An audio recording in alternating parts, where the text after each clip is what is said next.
주신 언약궤입니다. 그것을 이제 성전에 두지는 못하고, 왜? 성전을 아직 못 지니까. 그러니까 다윗은 자기 왕궁을 그 두로 왕이 도움으로 왕궁을 지었잖아요. 황금으로 잘 지었는데, 여호와의 언약궤를 그 광야에서 쓰던 장막, 왜 밑에 전시실에 가보면 포장 같은 걸로 있잖아요. 그 장막으로 그래 만들어서 임시로 텐트처럼 그렇게 해서 놔둔, 거기에다가 이제 언약궤를 갖다가 안치시킨 거예요.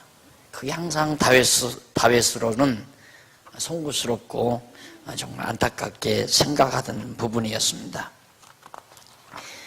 그리고 이제 넘어가서 16장 7절로 36절까지 보면 48페이지 7절로 36절 보면 아삽과 그 형제가 여호와께 드리는 감사와 찬송 내용이 거기 소개됩니다.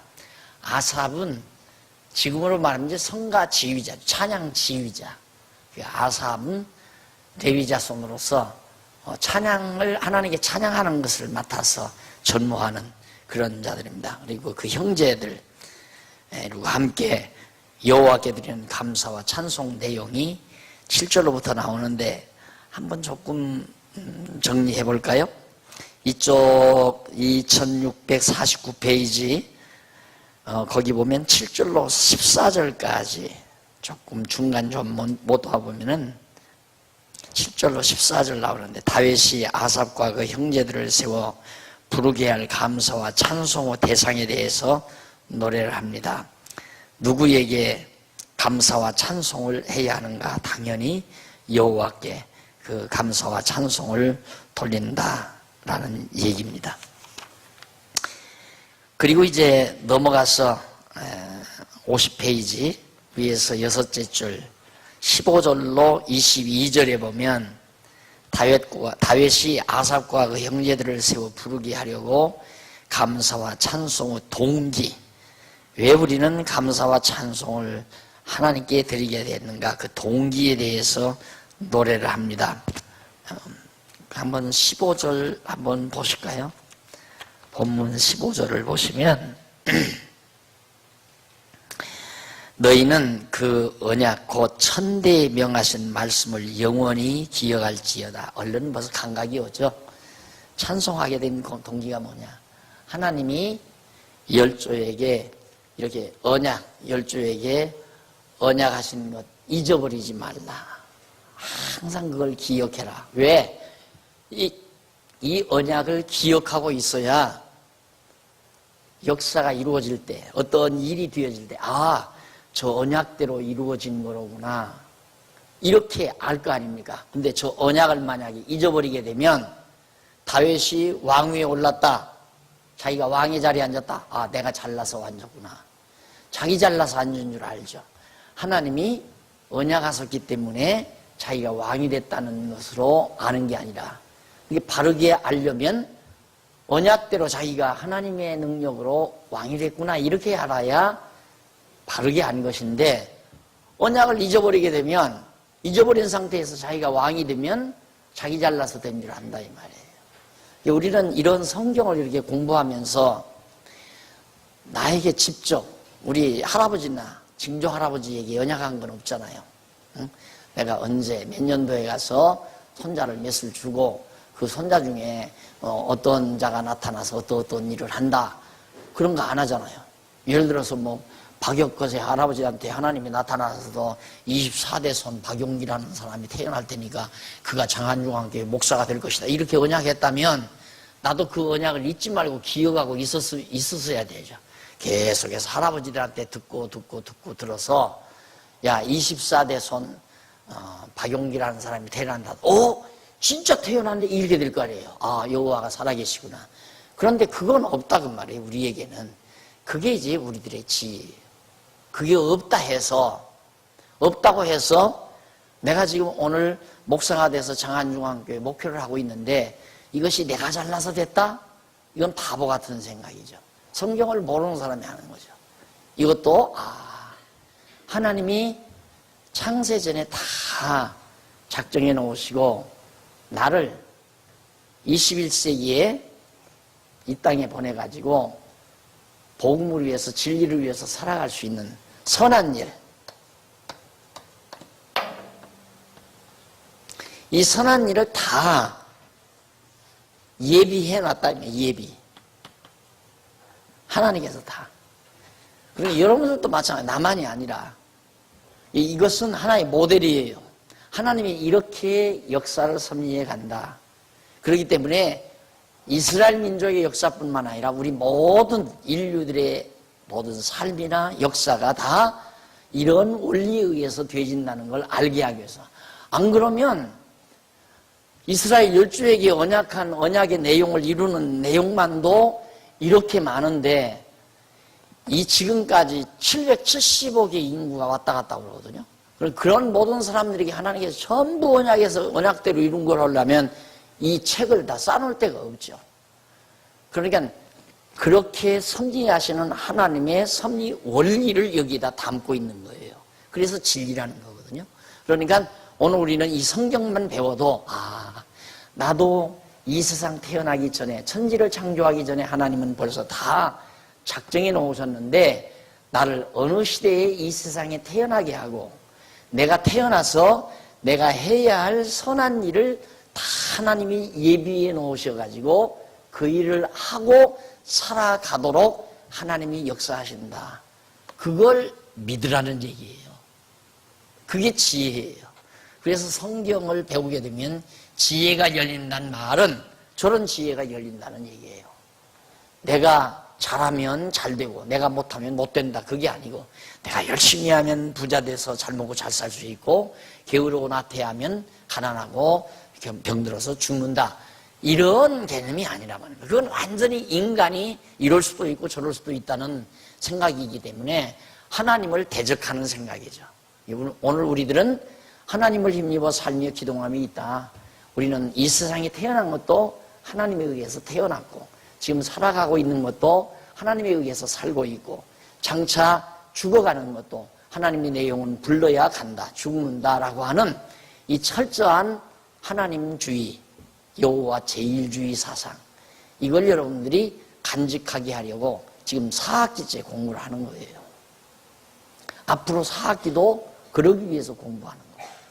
오직 여호와 하나님, 여호와가 나를 만사를 정해놓고 인도해 가신다. 그게 내 마음대로 안 돼요. 내 뜻대로 안 되고. 그래서 고집이 없어지는 거예요. 고집이. 그래서 고집이 없어진다. 하나님을 모르면 고집이 세져요. 억지로 막. 안 되는 일을 막 하려고 막. 그러다 보면 옆에 있는 사람은 피곤하죠. 옆에 있는 사람. 예를 들면 내가 당회장인데, 당회합니다. 그런데, 복지관 지려고 지금 오는데 당회를 열었는데 당회에서 장로님들이 한 7, 8분이 반대를 해요. 두 서너 분은 찬성을 하고. 그러면 내가 그걸 고집이 세가지고 막 억지로 하려고 한다면 장로님들 피곤한 거예요. 장로님들이 하자면 하고 안 하자면 안 하고. 그러니까 편치요. 당회에서 싸맸단 말 못 들었죠. 요 근래 와서. 처음에는 저 대치동에서 처음에는 잘 몰라가지고들 싸움들 덜 하고 그랬는데 지금은 일절 싸움 없어요. 싸움할 필요가 없죠. 고집 쓸 필요도 없는 거고. 어리석은 자가 고집이 있어요. 안 되면 안 하면 돼요. 뭘 그걸 고집을 부려요. 내가 안 해도 하나님이 하게 해요. 내가 만약에 내 잘못된 판단으로 내가 안 하려고 한다? 안 하려고 해도 하게 한다 이 말입니다. 하나님이다. 그것이 우리가 믿는 하나님에 대한 믿음입니다. 그래서 아삭과 그 형제가 여호와께 드리는 찬송 중에서 이 언약 잊어버리지 말라. 이거 꼭 기억하고 살아라. 그래서 언약을 지키라 하는 말은 뭡니까? 언약을 지키라는 말은 언약을 행하라는 말이 아니에요. 언약을 잃어버리지 않게 잘 보관하라 이 말이에요. 언약을 지키라. 성경에 지키라 지키라 나오잖아요. keep, 영어로는 keep, 지키라는 얘기예요. 그런데 지키라는 말을 전부 행하라는 말로 들어요. 사람들이 그렇게 해석을 하니까 그래서 성도들을 피곤하게 한단 말입니다. 하나님의 언약 지키라고 하잖아요. 지키라고. 지켜야 한다고. 행해야 된다 이 말이에요. 지키라고 했으니까. 보관하라. 잘 잊어버리지 않게 간수해라 그 말이에요. 그래야 예를 들어서 유다 지파 중에서 10조에게 유다 자손에게서 왕이 나온다. 왕을 세운다. 언약했잖아요. 그런데 유다 자손인 다윗이 왕이 됐을 때 저 언약을 지켰을 때 안 잊어버리고 잘 간직하고 있을 때 진짜 하나님은 언약대로 이루셨구나. 이걸 깨닫게 되잖아요. 그런데 저 언약을 잃어버리게 되면 다윗이 제잘나서 왕이 된 줄 알죠. 하나님 잊어버리게 되고 불쌍하게 되는 거죠. 그래서 여호와를 만대히 기억하라. 요거 오는데. 그래서 성경을 우리가 읽고 늘 배워나간다고 하는 것은 하나님의 언약의 말씀을 잊지 않고 사는 중요한 생활의 한 패턴이 되지는 겁니다. 그 다음 넘어가서 23절로 30절에 보면 50페이지 밑에서 6째 줄. 아삽과 그 형제들을 세워 부르게 하려고 감사와 찬송의 이유, 왜 감사하며 찬송을 해야 되는가, 이유를 23절부터 얘기해요. 거기 한번 또 23절 한번 보십시다. 23절에 보면 16장 23절이요. 성경 찾아도 됩니다. 온 땅이여 여호와께 노래하며 구원을 날마다 선포할지어다. 그 영광을 열방 중에 그 기이한 행적을 만민 중에 선포할지어다. 여호와는 광대하시니 극진히 찬양할 것이요 모든 신보다 경외할 것이며 만방의 모든 신은 헛것이요 여호와께서는 하늘을 지으셨음이로다. 존귀와 위엄이 그 앞에 있으며 능력과 즐거움이 그 처소에 있기 때문에 여호와를 찬송하라. 그러니까 하나님은 언약하시고 언약대로 그대로 이루심으로 하나님의 능력의 영광, 이 영광, 그 하나님의 능력의 영광이 드러난다 이 말이에요. 하나님이 아무것도 안 하고 가만히 계시면 하나님의 영광이 안 드러나잖아요. 그런데 하나님은 당신이 다 정해놓으신 일을 하겠다고 언약해 놓으시고 언약대로 모든 일을 이루실 때 하나님의 그 능력의 영광이 드러나죠. 그런데 오늘날 우리 사람들은 하나님께 영광을 돌린다고 그래요. 하나님께 영광을 돌린다. 그 하나님께 영광을 어떻게 돌리느냐? 막 호화롭게 해서 아주 호화롭고 그렇게 웅장하게 해서 그게 영광이라 이거죠. 그걸 하나님께 이렇게 돌려드린다는 얘기예요. 그래서 그렇게 예배당을 막 화롭게 하고 막 화려하게 모든 걸 그게 꾸미는 거예요. 이 모든 영광 하나님께 돌린다고. 하나님은 그런 무당 신당방 같은 영광 받는 게 아니에요. 하나님은 스스로 영광을 드러내기 때문에. 그런데 이 영광은 당연히 하나님의 영광이 드러나는 건데 이 영광을 인간이 가로채는 거. 내가 됐다 이거야. 이게 다윗이 만약에 자기가 왕이 됐을 때 왕위에 오른 그 영광을 하나님께, 당연히 하나님이 그렇게 하신 거니까 하나님께 돌려야 되는데 내 잘나서 내가 왕이 됐다 하고 자기가 어깨에 힘주고 목에 힘주고 자기가 영광을 갈취한다면 영광에 사기고 영광을 도둑질하는 자죠. 오늘날 이 지도자들이, 교회 지도자들이 모든 영광 다 갈취하는 경우가 참 많아요. 하나님의 영광을 전부 다 갈취하는 거. 자기가 다 했다는 거예요. 내가 능력이 많아서, 내가 영역이 강해서. 요즘 뭐라고 합니까? 요즘에 영성 그러잖아요.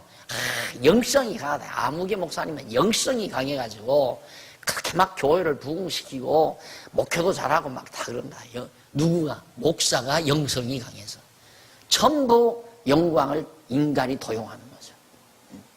그럼 목회 못하는 사람은 자기 능력에서 못하는 거고, 예를 들어서 교인들을 많은 사람은 능력이 많아서 교인이 많고, 자기 능력이, 교인이 적은 사람은 능력이 없어서 적은 겁니까? 그런 바보가 어디 있어요? 아니에요. 능력이, 이제 교인들이 많아도 하나님의 능력으로, 교인들이 적어도 하나님의 능력으로, 많게도 하고 적게도 하는 능력이 하나님께 있는 거지, 사람이 많게 하고 사람이 적게 하고 그러는 게 아니에요. 그러니까 한번 보세요. 하나님께서 이스라엘 이렇게 갈라질 때 솔로몬 왕국 이후에 나라가 갈라지잖아요. 갈라질 때에 그 북쪽은 막 반이 가잖아요. 10지파 반이 다 가고 남쪽 유다 다윗 왕국에는 한 지파 반밖에 안 남아요. 그러면 북쪽으로 나라 세운 여로보암은 능력이 있고 남쪽에 남아있는 르호보암은 능력이 없어서 그렇습니까? 그게 많게도 하신 능력이 하나님께 있고 작게 하신 능력이 하나님께 있는 거예요. 그런 하나님의 능력을 인간이 도용하면 영광을 가로채는 거라는 얘기입니다. 그러니까 인간은 절대 자기 영광 드러내려고만 안 돼요. 자기 인기 드러내려고 하고 자기 명성 드러내려고 하고 자기 출세하려고 하고 예수의 이름 빙자해서 자기 영화 누리려고 하고 이런 것들이 전부 하나님의 영광 도용하려는 거죠. 하나님이 다 그렇게 해놓으신 건데 예를 들면 우리 장안중앙교회 이렇게 했다. 박 목사님이 참 머리가 좋아서 이런 얘기하면 내가 어리석으면 듣는 순간 기분이었죠. 그렇죠. 내가 머리가 좋아서 머리 잘 써서 그래요. 그러면 바보죠. 멍충이 바보란 말입니다. 들으면 기분 좋잖아요. 내가 목사가 머리를 잘 쓰고 목표를 잘해서 이런다는데 얼마나 기분 좋아요. 영광을 자기가 누리는 거죠. 하나님께서 기회 줘서 그래요. 나는 계획도 없었어요. 아야 대치동에 있을 때 그냥 그 80평 전셋집 아야 처음 거기 이사 올 때부터도 아유 장로님 나는 여기서 그냥 평생 이런 교탁 안 하고 오시는 분들에게 성경 가르치다가 죽어도 여한이 없습니다 그랬거든요. 그랬더니 그 백종상 장로님 할아버지 장로님 이 양반들이 예배당 이참 그러면서 뭐 건축위원회 조직하고 건축연구를 하는데 4년인가 3년인가 해놨는데 돈 2억인가 모아놓더라고요. 땅값은 10배가 더 올라가는데. 그러니까 불가능하죠. 아무리 주산을 놔봐도 불가능해.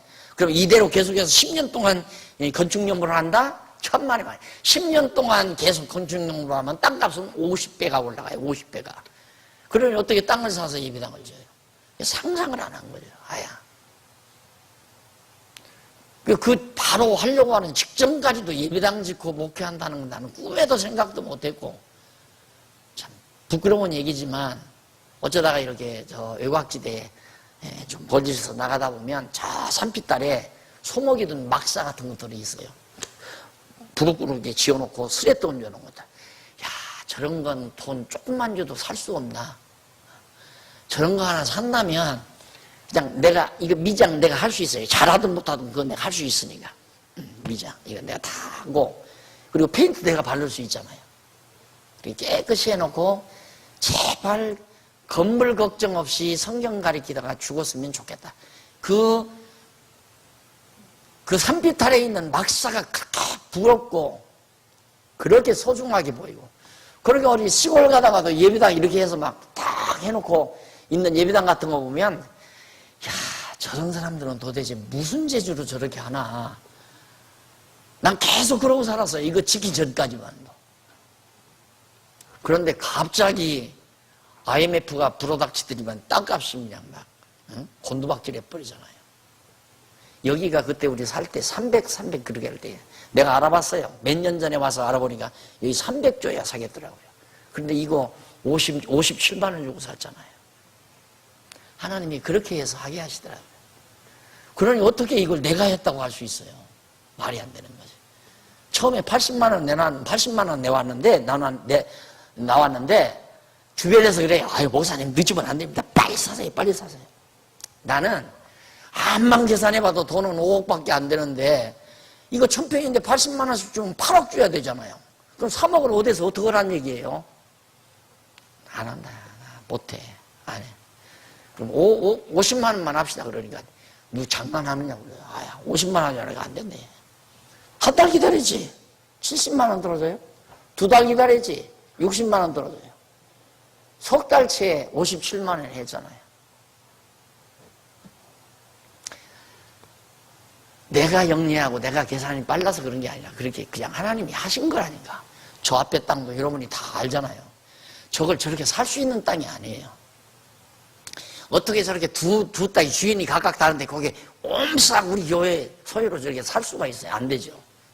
그런데 이상하게 또 땅 건너편 땅이 먼저 나와. 나는 믿음이 있죠. 이쪽 땅도 하나님이 우리 교회 주차장으로 쓸 땅 같으면 된다. 그냥 저쪽 땅부터 하자. 저쪽 땅부터 했잖아요. 그러다가 할머니들한테 욕먹었지만 땅도 지랄같이 산다고.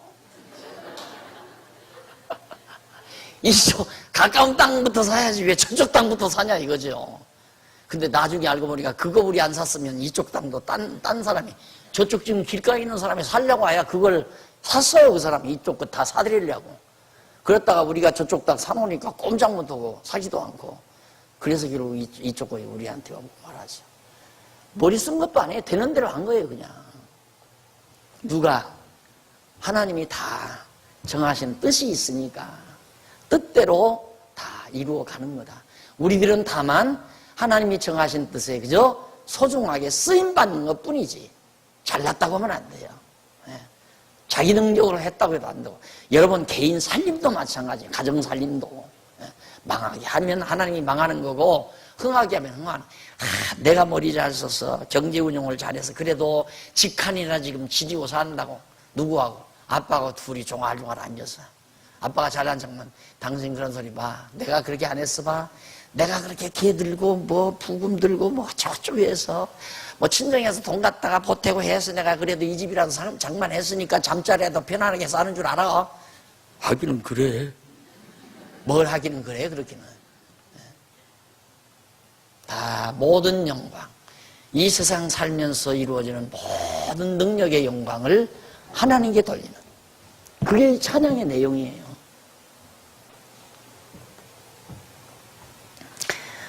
그러니까 사람이 스트레스 받는 것 중에 내가 잘한 걸 하는데 저쪽에서 막 환호를 안 해주면 완전히 스트레스 받습니다.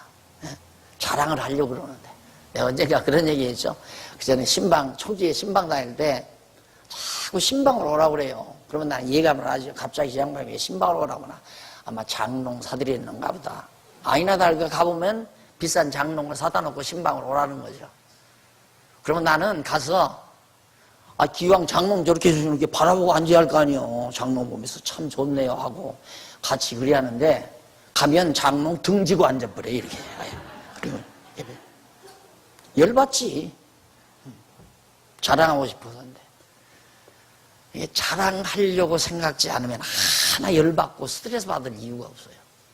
이 세상을 자랑하려고 사는 사람처럼 불쌍한 사람이 없어요. 어리석은 거죠. 그러니까 지난번에도 내가 그런 얘기했지만 김여숙 씨가 자기 운동화가 좋다나 내 것보다 빨아보니까 참 좋더래요 자기가. 그래서 여보 자랑할 게 그렇게 없어서 그렇게 운동화나 자랑하고 사느냐 그랬는데 인간은 모름지기 뭔가 자랑하고 싶어서 그래서 구약의 성도들이 나의 자랑은 여호와 이름 오직 여호와 이름만이 나의 자랑이요 나의 찬양이요 나의 찬양거리로다. 그런 치들이 정말 실감나게 다가오는 것들이죠. 자랑할 필요 없어요. 할 필요가 없는 게 아니라 자랑하는 자는 어리석은 자예요. 아무것도 자랑할 게 없는 거예요. 그게 자랑하지 않으면 스트레스도 안 받아요. 받을 필요도 없고 자랑하면 남이 알아줘야 그게 이제 스트레스가 좀 덜 받아지는데 나는 잘하겠는데 상대방이 안 알아주면 예를 들면 요즘에는 뭐 해외여행 누구나 많이 하지 않습니까? 그런데 과거 10여 년 전만 한 20년 전만 해도 어디 동남아나 어디 좀 갔다 와가지고 여기 친구들 모였을 때 좀 자랑을 해야 되겠는데 뭐 태국을 가보니까 뭐 밥이 어떠고 저떠고 그런 얘기 할 필요도 없는데 너 태국 갔다 왔니? 태국 갔다 왔어. 남편이 구경 갔다 오라고 해서 잠시 좀 다녀와. 그런데 옆에서 있다가 너는 이제야 태국 갔니? 나 한 10년 전에 그거 갔다 왔는데 요즘 많이 변했지? 김팍 새는 거지 뭐. 그걸 스트레스 받는다니. 그렇게 인생 살면 안 돼요. 그런 마음이 없어져 버려야 돼요. 오직 모든 영광은 당신의 것. 나는 당신의 도구. 그저 이렇게 소중하고 선한 일에 써주시는 것만도 한없이 감사하고 고맙다. 그래서 질그릇 아닙니까?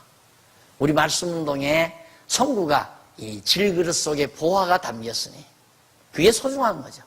질그릇은 형편없는 거지만은 그 안에 보화를 담아주니까 질그릇이 소중해지는 거 아니에요.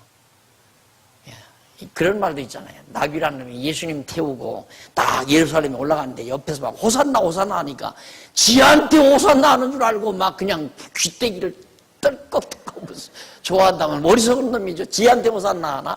제 등 뒤에 타 있는 예수님을 향해서 호산나 하는 거지. 행복하게 사는 구체적인 방법들을 제가 말하는 겁니다. 예? 진짜예요. 여러분 젊은 날 아직 이 젊은 사람들 많잖아요. 죽는 날까지 행복하게 사는 가장 중요한 비결. 원리예요. 여호와 하나님만이 높이고 그에게만 영광을 돌리고 그만을 자랑하고 그만을 알고 그를 인정하고 범사에. 그럼 누가 자랑을 해도 그게 부러운 게 아니라 아까도 내가 얘기했듯이 기껏해야 아이고 그냥 예를 들어서 하니까 그냥 들어도 왔어요 안 왔어요? 안 왔네 안 보이네. 기껏해야 운동 하나 자랑 하나 내가 볼 때는 참 처량하잖아요. 세상에 오죽 자랑할 게 없으면 좀 운동 하나 자랑할까. 내가 그래서 바꾸자고 할까봐 그러지 나 안 바꾸고 그냥 내 것 같아 좋아.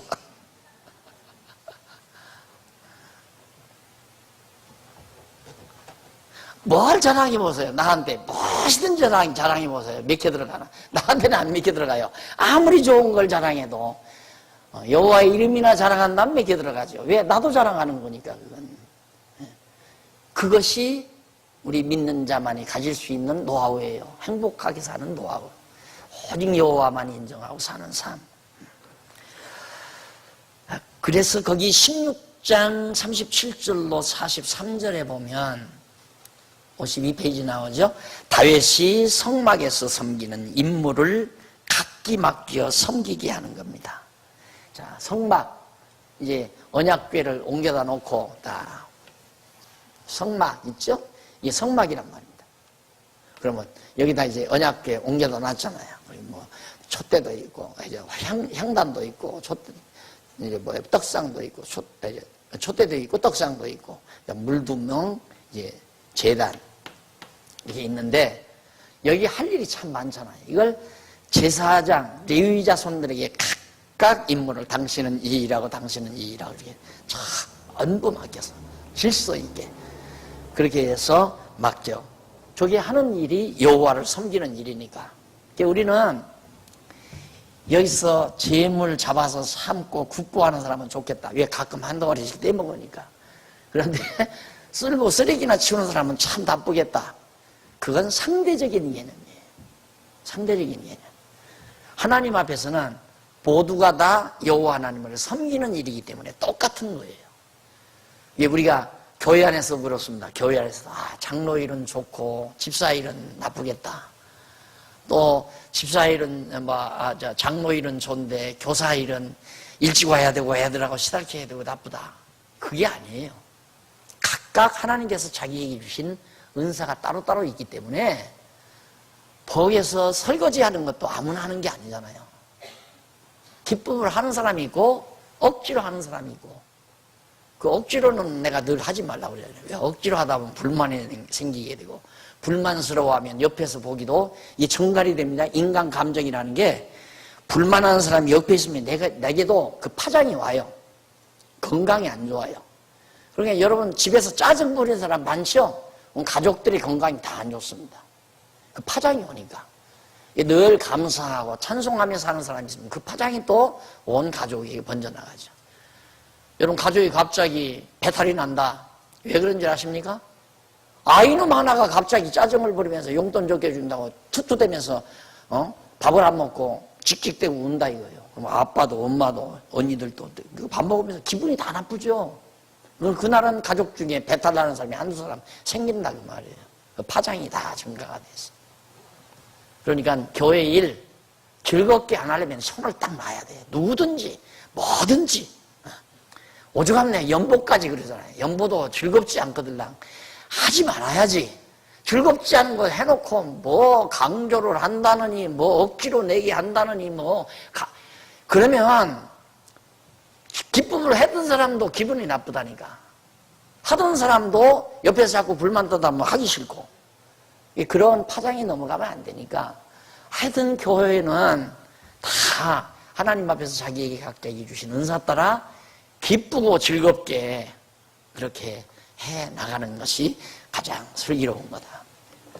하나님께서 그렇게 맡겨서 이제 다윗이 각각 레위 자손들에게 맡겨 섬기게 하고 1절로 15절 17장 1절로 15절에 보면 여호와께서 다윗 당대와 후대에 이루실 것을 약속을 합니다. 자 보세요.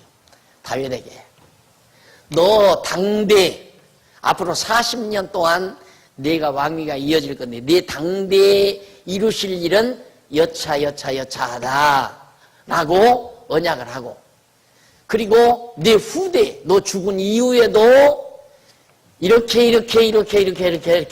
이루겠다라고 언약을 하는 내용, 그것이 17장. 그래서 여러분 이 역대, 지금 역대하죠? 역대상 17장 기억해 두시면 괜찮아요. 다윗의 언약, 다윗 언약의 내용이 거기에 무더기로 담겨져 있는 곳이니까. 하나님께서 다윗에게 언약했어요. 보세요. 하나님께서 제일 먼저 아담에게 언약하시고, 그 다음 노아에게 언약하시고, 그 다음 아브라함, 이삭, 야곱에게 언약하시고, 그 언약하신 것을 지금 이루어 가는 거란 말입니다. 노아에게 언약하신 것은 인류 전체를 향해서 이루어가는 거고요. 노아 가족에게 이루어진 것은 인류 전체에게, 열조에게 이루어진 것은 이스라엘 민족에게, 아담에게 언약하신 것은 장차 둘째 아담 예수 그리스도를 통해서 이루어 가시는 거고요. 그렇게 이루어 가시는데 열조에게 한 다음 유다를 통해서 또 유다에게 언약하시고, 그 다음 모세 언약이죠. 이제 모세 언약이 바로 시내산에서 주어진 거죠. 그리고는 다윗의 언약이에요. 그러니까 적어도 여러분들이 하나님의 언약, 창세전에 작정하신 뜻을 따라서 아담에게 하시고, 노아에게 하시고, 이스라엘 열조에게 하시고, 모세에게 하시고, 다윗에게 하시고, 그래서 이렇게 언약에서 이루시고, 언약에서 이루시고, 언약에서 이루시고. 이게 다윗에게 언약은 다윗 내 당대에 이루어질 일, 그 다음 내 후대에 이루어질 일, 이걸 다윗에게 다 언약을 합니다. 그게 17장 1절로 5절인데 한번 보실까요? 거기 보면 1절로 6절에 보면 여호와께서 전을 짓고 싶어하는 다윗의 뜻을 거절하시는 내용이 나옵니다. 다윗이 하나님 앞에 자기는 황금으로 집을 짓고 거하는데 지금 여호와의 언약궤는 장막에 그냥 두잖아요. 이런 시내산, 광야에서 있었던 그 텐트 같은 장막 안에 있기 때문에 다윗이 그 성전을 짓고 싶었어요. 그런데 하나님이 그걸 허락질 않아요. 다윗아, 내가 언제 너희들로 집 지어달라고 하더냐, 너는 아야 지을 생각하지 말라 그러시면서 7절로 10절 나오죠. 2655페이지 위에서 9째 줄 7절로 10절 보면 여호와께서 선지자 나단을 통해서 다윗 왕 당대에 이루어 주실 3가지 언약을 해주십니다. 중요해요. 이 3가지 언약. 다윗 왕 당대, 자기가 왕이 될 이 당대에 이루어질 3가지 언약, 뭔가 한번 보십시다. 7절로 10절 본문 한번 보실까요?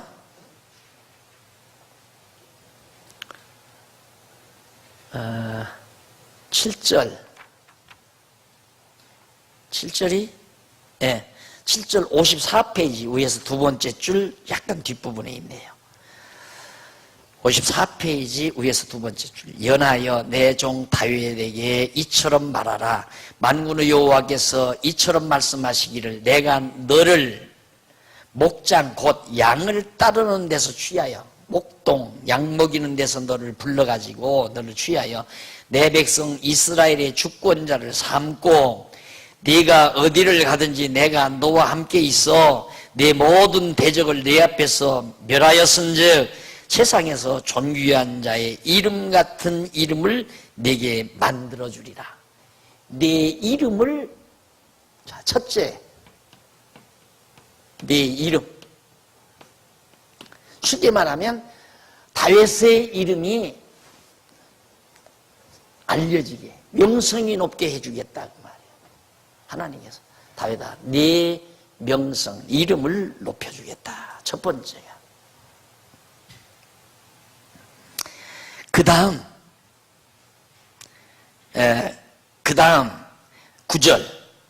내가 또 내 백성 이스라엘을 위하여 한 곳을 정하여 저희를 심고 저희로 자기 곳에 거하여 다시는 옮기지 않게 하며 악한 이유로 전과 같이 저희를 해하지 못하게 하여 전에 내가 사사를 명하여 내 백성 이스라엘을 다스리던 때와 같지 않게 하고 또 모든 대적으로 내게 복종하게 하리라. 또 내게 이르노니 복종하게. 대적, 복종. 대적들을 전부 복종시키겠다. 다 제압시키겠다 이 말이에요. 두 번째가. 그 다음 또 세 번째입니다. 그 밑에 보면.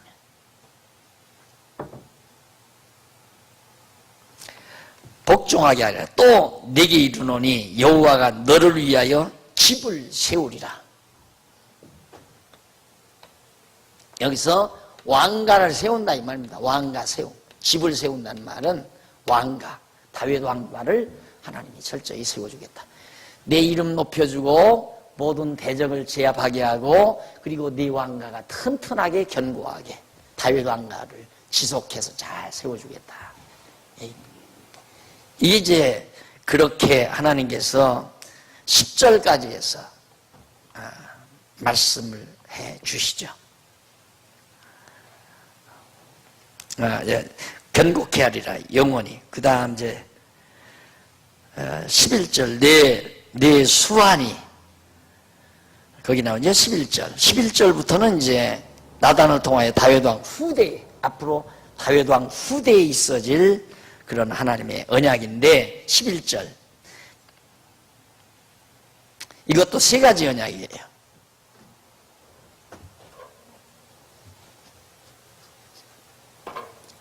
이건 당대고 이건 후대고.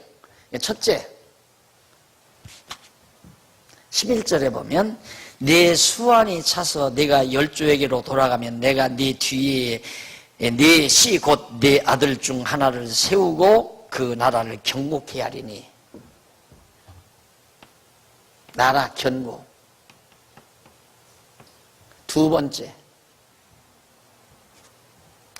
12절 저는 나를 위하여 집을 건축할 것이요 나는 그를 위하여 영원히 경고케 하리라. 자, 집을 나를 위하여 성전 건축. 그러니까 다윗의 아들이 이제 성전 건축하게 하겠다. 그 다음 세 번째 나는 그 아비가 되고 그는 나의 아들이 되리니 나의 자비를 그에게 빼앗지 아니하기를 네가 네 전에 있던 자들에게 빼앗음과 같이 하지 않을 것이며 내가 영원히 그를 내 집과 내 나라에 세우리니 그 위가 영원히 견고하리라. 3번 위가 견고케. 다윗 왕위가 견고케 하겠다. 세 가지 언약이죠. 나라를 견고케 하고 성전을 건축하고 왕위가 견고하게 한다. 그러니까 다윗 왕 당대 때에 다윗의 이름을 높이고 대적들을 다 복종시키고 그리고 다윗 왕가를 견고히 세우겠다. 그리고 이제 다윗이 죽은 이후에도 나라를 견고히 해서 성전 세우고 다윗 왕가의 왕위가 늘 영원토록 계속되도록 해주겠다. 이것이 다윗에게 언약하신 다윗 언약의 중요한 핵심 내용들입니다. 자, 그 다음 거기 나오죠?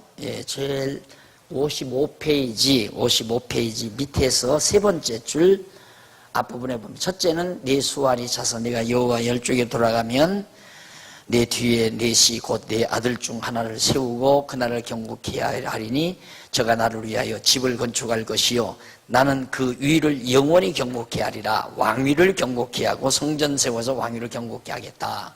둘째가 죄송합니다.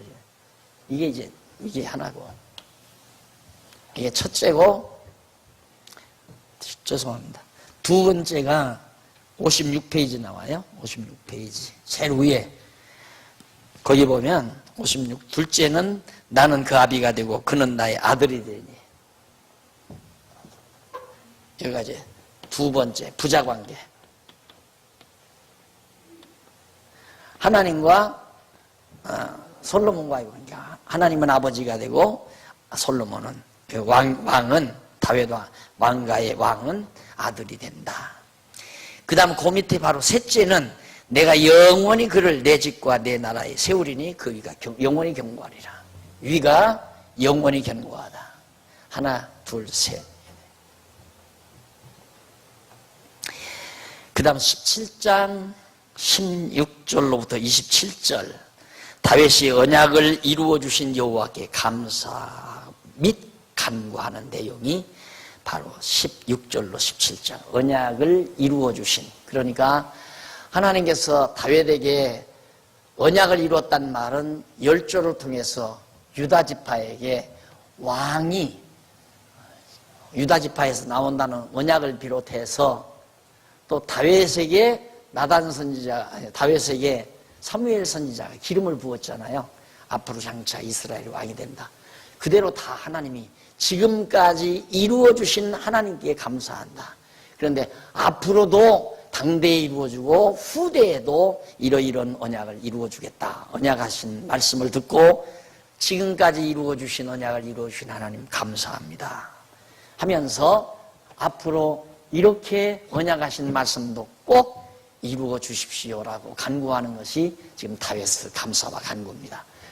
이루어 주신 것은 감사하고 이루어 주실 것에 대해서는 간구하고, 그래서 감사와 간구. 항상 기도는 감사, 간구, 그게 나오죠. 여러분들은 아예 우리 장로님들 기도하는 패턴을 많이 들으시고 또 권사님들 들어서 항상 우리 들어 나오셔서 이제 속죄 때나 예배, 찬양 예배 주관할 때 기도하는 거 보면 그렇게 기도들을 잘해. 나 그 기도를 다 수집할 수 있으면 기도 집안 안에 했으면 좋겠어요. 다 써놓고 버리지 말고 보관해 놓으십시오. 언젠가 문화부에서라도 그 기도문들을 전부 수집해서 하나 냈으면 기도집을. 항상 간구와 간구, 감사와 간구. 감사는 왜 해야 되는가? 언약하신 걸 이루어줬으니까 감사해야 되죠. 언약대로 예수님 보낸 거, 그것 예수님 오신 것도 우리 정말 감사해야 될 일 아니에요. 그러니까 언약대로 이루어 주신 것은 감사하고 앞으로 이루어 주실 것, 언약하셨으니 꼭 그렇게 해 주십시오 라고 구하는 거예요. 우리 욕심대로 나 하고 싶은 대로 이거 해달라고 자꾸 아우성 치는 게 아니라 성경의 기도란 하나님의 언약을 근거하지 않고는 감사와 간구가 불가능하다. 그래서 다윗의 감사와 간구는 철저히 하나님의 언약의 말씀에 기초한다. 언약이 이루어진 건 감사하고 언약을 이루어 주실 것은 간구하고. 그러니까 간구해도 이루어지고 안 해도 이루어지게 돼 있어요. 원리적으로는. 하나님이 언약했으니까 이루어 주는 거죠. 근데 언약을 깨닫게 되면 간구가 나와요. 소원이 나와요. 이루어졌으면 하는 소원이. 내가 늘 비유를 들지만 부모가 여행 떠날 때 아무 말도 안 하면 아이들이 안 기다려요. 뭐 바라지 않는단 말입니다. 그런데 공연히 떠나면서 얘야 너 뭐 가지고 싶니? 애한테 물으니까 그 애들 장난감 있잖아요. 그거 뭐 20만 원짜리인가 25만 원짜리. 그거 사다 줘. 그거 사줘. 그러면 그래 그거 사다 줄게. 기분 좋아서 여행 떠나면서 기분 좋아서 사다 준다고 약속하고 가니까 아이가 자나깨나 빨리 엄마 아빠 빨리 왔으면 좋겠다. 엄마 아빠를 기다리는 게 아니에요. 뭐 장난감 기다리는 거지. 오면 당장 엄마 아빠 안 기는 게 아니라 가방부터 챙기잖아요. 장난감 어딨냐? 우리 장난감 찾으면 그냥 뭐 엄마 아빠 고생했는지 안 했는지 그것도 쳐다도 안 보고 장난감만 갖고 도망가잖아요.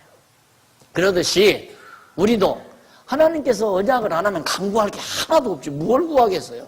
구하면 이제 우리 욕심대로 해달라는 것밖에 구할 수가 없지. 그건 안 이루어져요. 그리고 잘 먹고 잘 살게 해주세요. 그런 거나 구하고. 그건 이방 사람들이 구하는 거라고 했잖아요. 그건 하나님 모르는 사람들이나 잘 먹고 잘 살게 해달라고 기도하지, 하나님 아는 백성들은 그건 구하지 않아도 하나님이 있어야 줄 줄을 다 알아서 때로는 잘 먹게도 하고 배고프게도 하고 때로는 고기도 주고 때로는 고기 안 주기도 하고 때로는 채소 주기도 하고 안 주기도, 광야에서 그렇게 살잖아요. 예, 그건 하나님이 알아서 다 주실 걸로 준비되어 있는 거니까 그런 건 구할 거 없고, 우리가 구할 건 하나님이 언약에 놓으신 말씀. 그게 뭐냐? 그 나라와 그 의. 그것이 하나님의 언약의 핵심 내용이죠. 그래서 그 나라와 그 의를 구하라 라고 말을 합니다. 말씀을 하신 겁니다. 그 다음 넘어가서 좀 넘기시고요. 결국 이제 준비가 다 끝났으니까 한쪽 가로 3번 61페이지 나오죠. 다윗 왕의 치정 내용이 나옵니다. 급기야 이제 다윗이 나라를 다스리기 시작해요. 여기서 조심할 것은 다윗이 나라를 다스리는 것은 다윗의 능력으로 다스리는 게 아니라 하나님께서 이스라엘 나라를 다스리시는데 다윗을 도구로 쓰는 거라는 걸 꼭 기억하셔야 돼요. 야, 다윗이 참 정치를 잘한다. 이 말은 진짜 진주어를 빼놓은, 본주어를 빼놓은 말이에요. 가주어를 가지고 문장을 만든 거란 말입니다. 그러니까 정확하게 우리 성도들이 표현하려면 하나님께서 다윗을 통하여 이스라엘을 통치하셨다. 이렇게 말해야 아주 문장이 깨끗하게 잘 정리된 말이에요. 미숙한 말은 다윗이 이스라엘을 다스렸다. 맞기는 맞지만은 종교적인, 신앙적인 용어는 아니에요. 그건 세속적인 용어죠. 그러니까 세속적인 역사가들은 다윗이 이스라엘을 다스렸다라고 기술을 하죠. 그러나 성경은 하나님께서 다윗을 통하여 이스라엘 나라를 통치하셨다. 아니면 통치하게 하셨다라고 그렇게 성경은 기술을 합니다. 주어가 달라요. 그래서 성경은 내가 항상 말하듯이 성경의 본주어는 하나뿐이에요. 하나님이, 본주어가 하나면 본동사도 하나죠. 본동사는 뭡니까? 하게 하셨다, 하셨다. 이게 본동사예요. 그 다음 모든 뭐 아브라함이나 야곱이나 아담이나 모세나 우리나 다 이건 가주어예요. 가주어. 진주어가 아니에요. 본주어가 아니에요.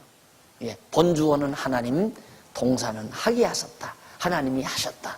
이것이 성경의 전체적인 문장입니다. 자, 그래서 다윗 왕의 치정 내용이 18장에서부터 29장까지 나오는데, 우선 그 가운데 18장에서부터 20장까지는 어떻게 대적을 진멸하는 내용이죠. 자, 여러분 만약에 교회 학교에서 학생들에게 가르칠 때 18장, 20장까지 나오면 다윗은 싸움을 잘했습니다. 다윗이 전쟁을 해서 막 다 물리쳤습니다. 야, 다윗은 훌륭하다. 이렇게 이제 다윗을 부각시키는 거죠. 그것이 소위 오늘날 우리 한국교계에서 유행하는 인물설교예요. 인물설교. 성경에 나오는 인물들을 하나하나 주면서 다윗은 이래서 전쟁에 이겼고, 다윗은 이래서 훌륭하고, 다윗은 이렇게 해서 정말 위대하고, 그래서 인간을 자꾸 죽여놓기는 다 잘못된 겁니다. 다윗 추계를 돌릴 게 아니에요. 아까 말했잖아요. 뭐라고 그랬어요? 하나님께서 두 번째 약속, 다윗의 이름 높이겠다고 약속하고, 그 다음 두 번째가 네 대적을 다 복종시켜 주겠다라고 하나님 언약했잖아요. 그 언약 이루어지는 걸 당장 말하잖아요. 왜? 다윗 당대에 하나님께서 언약하셨으니까 당대에 이루어 주셔야 되죠. 그래서 대적이 멸하는 거예요. 그러니까 이런 대목을 읽고 다윗, 전쟁에서 승리한 다윗 해가지고 제목 붙여놓고, 다윗은 이래서 전쟁에 이겼습니다. 위대합니다. 다윗은 훌륭합니다. 우리는 다윗을 본받읍시다. 이건 말이 안 되는 거예요. 여기 이 본문은 다윗을 들추라고 하는 게 아니라, 보십시오. 하나님께서 다윗에게 언약하신 대로 이루어주지 않습니까? 언약대로 이루시는 여호와는 살아계십니다. 이렇게 말을 해야 성경대로 옳게 가르치는 거 아니겠어요? 하나님을 가르쳐야지 인간을 자꾸 들추게 된다. 아브라함 위대하고, 모세가 위대하고, 다윗이 위대하고. 이 인물설교예요. 여러분 요즘에 그 텔레비에 보면 설교 많이 나오잖아요. 엉터리 부지기수입니다. 완전히 엉터리. 완전 엉터리. 그것도 완전 엉터리예요. 완전 엉터리. 지금 이런 식으로 설교하면 완전 엉터리죠. 진짜 성경대로 하면 하나님이 다윗에게 언약하신 대로 보십시오. 이렇게 하나님은 거짓없이 신실하게 이루어주지 않습니까? 그래서 하나님이 다윗으로 하여금 대적을 쳐서 복종케 하셨습니다. 왜? 언약을 이루시려고. 그러면 언약을 왜 이루시는가? 하나님 당신이 언약을 이루시는 여호와임을 깨달아 알게 하려고. 왜 알게 하는가? 경외케 하려고. 하나님 여호와 경외케 하려고. 그러니까 결국 성경은 어디를 가르치든지 어디를 펴든지 하나님이 여호와이심을 깨닫고 그를 경외케 하는데 포인트를 맞춰야 돼요. 지난번 제가 총회 부부 수양회에서 첫 시간 그 개회 예배 강론을 끝내고 그 다음 이튿날 새벽 시간에 우리 김기호 목사님이 새벽 설교를 했는데 어느 목사님이 그래요. 딱 앉더만 강남노예의 설교 패턴을 이제 제가 캐치를 했습니다. 그래요. 그게 뭐냐니까 강남노예의 설교 패턴은 전부가 성경 전체의 흐름 속에서 하나님이 언약하시고 언약대로 이루신다는 그것에 전부가 포인트를 맞추더군요. 그래요. 아니 그것이 강남노예 설교 패턴이 아니라 그게 성경이 아니에요. 그래서 성경. 그러니까 설교하기가 그렇게 쉬운 건데 얼마나 쉬워요. 어디를 보든지 언약을 이루시는 여호와 하나님 가르치면 되거든요. 어디를 보든지 얼마나 힘이 있어요. 그러면 욕심 부리던 성도, 욕심 많은 김 집사가 지금 오늘 주일날 왔어요. 왔는데 강의를 들었어요. 듣고 보니까 내가 쓸데없는 욕심을 또 부렸구나. 반성을 하잖아요. 내가 욕심 부리지 말아요, 버려요 이렇게 말하지 않아도 스스로 버리는 거예요. 아이고, 내가 쓸데없이 지난 주간도 욕심을 부렸구나. 만사가 다 하나님의 정하신 뜻대로 이루어지는 것을. 그러니까 자기 스스로 다 정리를 하고. 그래서 이 강의의 적용이라고 하는 것은 강의자가 시켜주는 게 아니에요. 왜 그러냐면 100명이 앉았으면 100명의 사정이 다 다르잖아요. 다 다른데 욕심에다가만 포인트를 맞춰서 욕심 부리지 말라고 하면 욕심 안 부린 사람에게는 아무 관계없는 얘기예요. 그 말이. 그게 적용은 각자 자기가 받아서 전부 다 해결하는 겁니다. 예를 들면 어떤 사람은 욕심 잔뜩 부리고 스트레스를 이만큼 받아가지고 지금 불만, 불평, 막 짜증이 가득해서 나와 앉았는데 말씀 듣고는 그걸 적용해서 하나님이 다 당신이 정하신 뜻대로 인도해 가는 걸 내가 억지로 하려고 그랬구나. 깨닫고 욕심을 버리면서 마음의 평안을 찾잖아요. 그리고 하나님께 감사를 찾고.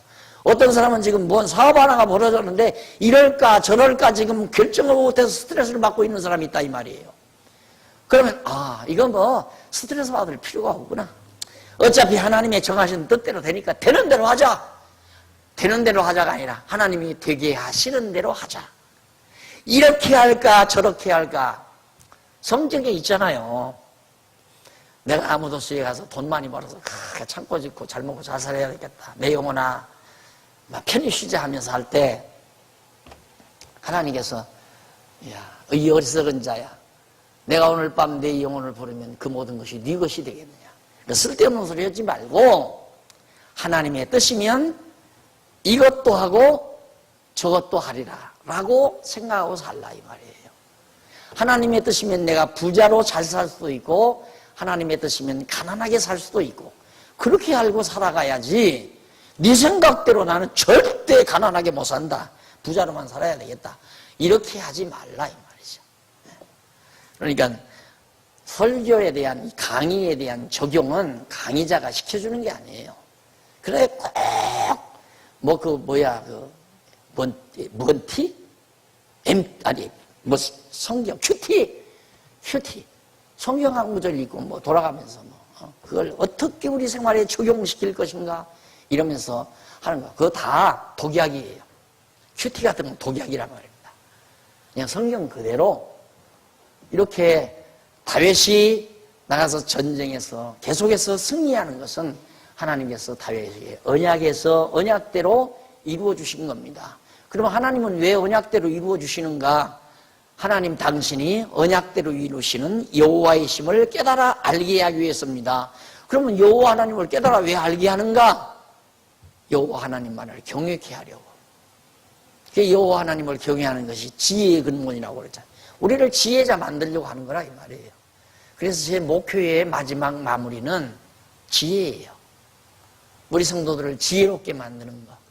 그래서 마지막 우리 어른들이 가는 이제 집을 하나 지려고 하는 게 호크방 하우스 아니에요? 지금 그거 짓고 싶은 거거든요. 하나님이 허락하시면 지을 거예요. 예, 하나님의 뜻이면 지을 수도 있고 못 지을 수도 있고 지금도 그 생각이죠.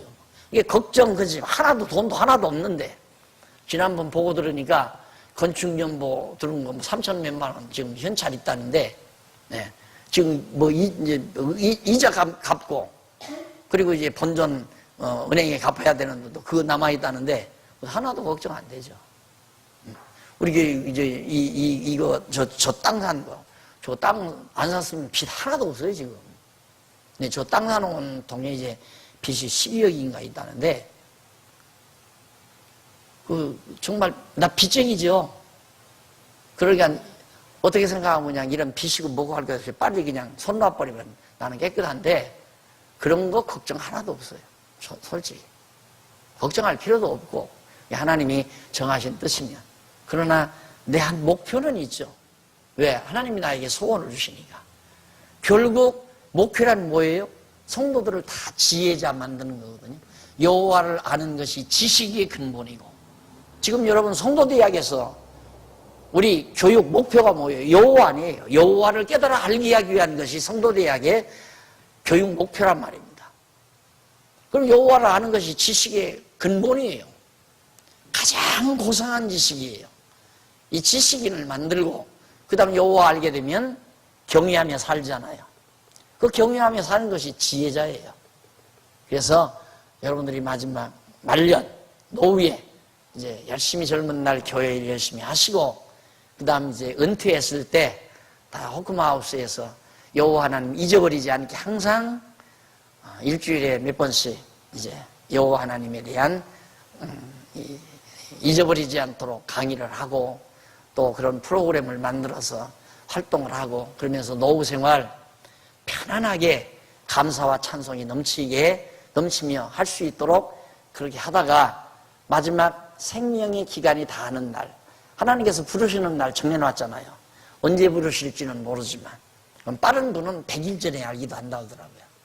제가 실제로 봤는데 우리 청주 장로교회 장로님 아버님이 한 분이 계셨어요. 근데 그런 교회에 잘 출입을 잘 못하셨는데 100일 전에 얘기를 하시더래요. 내가 한 100여일 지나면 하나님께 날 부르실 것 같다고. 근데 정확하게 100일째 되던 날 하나님께서 그 영혼을 부르셨대요. 이게 맑으니까 영혼이 맑으니까 모든 욕심도 의욕도 다 세상 것 다 저버리고 온전히 이제 하나님의 부르심만을 바라는 늘 성경 보고 앉아서 기도하고 그러면서 사셨대요.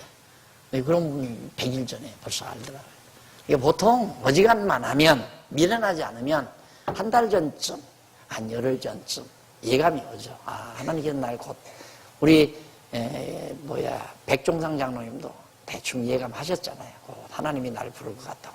그런데 하나님께서 부르는 음성 들으려고 하는데 자꾸 이옥분고사님 옆에서 뭐 전기세 조금 마시 에이씨 이러고 야단 쳤다고 그러잖아요. 그런 소리 하지 말라고. 그렇게 편안하게 계시면 죽음이라는 게 두려움으로 다가오는 것이 아니라 하나님 배우러 간다라고 하는 이런 마음으로 우리 마음이 정해질 때 정말 편안한 마음으로 마지막 숨을 거둘 수 있는 것. 꼭 그런 목표를 마무리하고 싶은 것이 제 이제 생각인데 하나님이 허락하셔야죠, 그것도. 네. 그래서 대적의 진멸 장면이 18장에서 20장까지 나오는 거, 이 부분 하나하나 다음 시간 우리 살펴가도록 하고 오늘 강의 여기서 마무리합니다. 기도하십시다. 살아계신 하나님 아버지, 오늘 또 여호와 하나님 살아계심을 확실히 다시 한번 확인을 했습니다. 하나님 아버지여, 모든 만사를 작정하시고 작정하신 뜻 따라 언약하시고 그 언약대로 만사를 이루어 가시는 살아계신 여호와 하나님을 다시 한번 저희들이 깨달았사오니 하나님 아버지여, 여호와 하나님이 잊어버리지 않도록 우리 귀한 종들을 늘 지켜주시고 마음속에 여호와 경외하는 마음 더욱 뜨겁게 해주소서.